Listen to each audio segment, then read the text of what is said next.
boys and girls, it's Mrs. Summers, and I'm going to read you a story called Froggy's First Kiss. The author's name is Jonathan London, and the illustrator is by Frank R. I sure have missed you guys. I hope you're all doing okay. It was the week before Valentine's Day, and for Froggy, Valentine's Day meant candy, but it also meant love. At school, Froggy's mind wandered. "Froggy!" cried his teacher, Miss Witherspoon. What? Kindly pay attention, dear.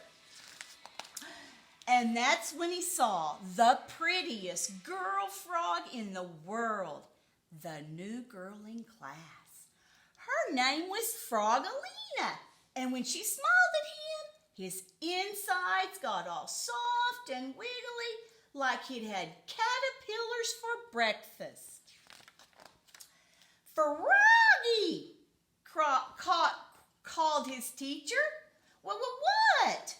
Your eyes should be on your work, dear. It's not polite to stare. "Oops," said Froggy. At recess, Froggalina smiled at him through the monkey bars. He was hanging upside down, and when he saw her, he fell smack on his head. Bonk! At lunch, Froggalina sat beside him. She smiled and opened her lunchbox. "I have a treat for you, Froggy. Close your eyes." And she gave him a big, juicy apple. After lunch, Froggy and Froggalina played tetherball together. Froggalina wound up, socked the ball, and Froggy was so busy gazing into her eyes, the ball hit him in the head, bonk, and knocked him down. At lunch the next day, Froggalina smiled and opened her lunchbox. "I have a goodie for you, Froggy. Close your eyes." And she gave him a cookie shaped like a heart. That afternoon, Froggy and his class made valentines. They cut hearts out of paper, some big, some little, some red, some pink. And on just one, Froggy wrote, "I love you." He didn't want any of his classmates to see, especially Froggalina. So he worked under his desk. "Froggy!" called Miss Witherspoon. What? "Please work at your seat, dear, and don't make such a mess." When Froggy stood up, he hit his head on his desk. Bonk! And everybody laughed, especially Froggalina. At lunch the next day, Froggalina sat beside him again. She smiled and opened her lunchbox.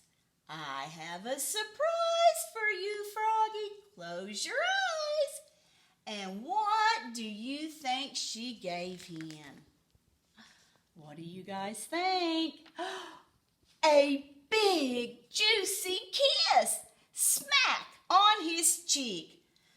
"Blah, blah, blah, blah, blah," spluttered Froggy, looking more red in the face than green. Froggy grabbed his lunchbox and flopped away.